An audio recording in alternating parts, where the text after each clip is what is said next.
Today we delve into a grim chapter of Imperial history and ask the unsettling question, was the Codex Astartes a mistake?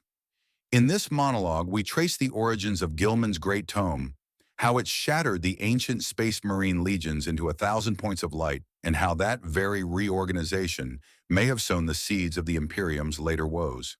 We examine the CEX's noble intentions, its rigid dogma, and the unintended consequences that even Roboute Guilliman himself now quietly regrets strap in because the future is dark, and the Emperor's finest may have blinded themselves with their own holy rulebook. The birth of the Codex. In the blood-soaked aftermath of the Horus Heresy, the galaxy lay in ruin and distrust. The Emperor was entombed on the Golden Throne. The traitor legions either purged or lost to chaos, and the surviving loyal Primarchs and Space Marines were left to pick up the pieces. The Loyalist legions had been decimated by civil war and corruption, and in their wake, the High Lords of Terror assumed command. It was in this crucible that Roboute Guilliman, Primarch of the Ultramarines, and now Lord Commander of the Imperium, resolved never again to risk the Empire falling to the will of a single warlord. To that end, he distilled his strategic genius into the Codex Astartes. The Codex Astartes was, in the words of Imperial lore, a great and sacred tome of military organization, strategy, and tactics.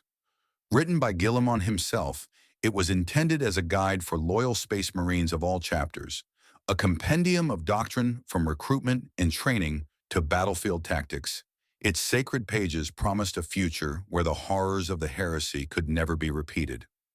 The core of Guilliman's vision was this: never again shall one man wield the power of a legion. Instead, each of the mighty war legions would be broken into smaller self-sufficient chapters of roughly 1,000. This decree, known as the Second Founding, took place in M31. About 7 years after the heresy, every loyal Space Marine legion was severed at its heart. From the shell of each legion would spring dozens of successor chapters. One of these would retain the old name and heraldry. The Ultramarines begat many Ultramarine successors, while the rest took new names, homeworlds, and mantles. No first founding legionary would again command more than 1,000 battle brothers. In Guilliman's words, never again would one individual be able to command the awesome, terrifying power of an entire Space Marine legion. This was the CEX's noblest purpose: to distribute the Emperor's angels of death across the Imperium, so no one could rise to threaten mankind again. In Lexiconum's summary, the Codex became a sacred text to the majority of chapters, a tome containing everything a member of the Astartes would need to know to function. The Ultramarines, Guilliman's own legion, treated every rule of the Codex as holy writ. They drilled its chapters into memory so that entire companies collectively memorized the battle plan by rote. Even so, not all Primarchs were immediately convinced. Dawn of the Imperial Fists famously objected, calling Guilliman a coward for abandoning his brothers on Terror. For a tense week, the loyalty of the Fists and other legions hung in doubt. Only Dawn's begrudging acceptance of defeat prevented a new civil war. The Second Founding reshaped Imperial strategy.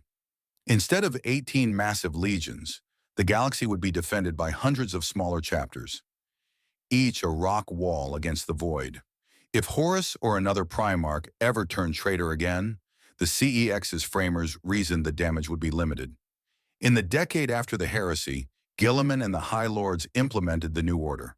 Shipyards built fortress monasteries for each chapter. Recruitment grew in far-flung worlds, and the old battle banners were raised anew under new names. The Imperium looked orderly again, with Space Marines ready to sprint to any crisis. But already fissurers appeared. Not every chapter embraced the Codex with equal fervor. The Dark Angels and their successors clung to old Caliban traditions in their organization, holding on to esoteric rituals from their first legion past. The Space Wolves refused it outright. They retained 12 legendary great companies and 7 swift claws instead of the 10-company, 1,000-man model. Their beloved Primarch Leman Russ had taught different lessons, and the Wolves kept faith with those instead of Galen's new manual. In short, the Imperium had become less monolithic, but also more culturally fragmented. In theory, decentralization was fine. Chapters were meant to act like vigilant sentinels on distant frontiers. In practice, it meant every chapter became its own warband, complete with pride, rivalries, and quirks. Blood angels, salamanders, white scars, each took the Codex skeleton and lent their own muscle. Some in the Inquisition grumbled that chapters now acted more like petty noble houses than a unified army.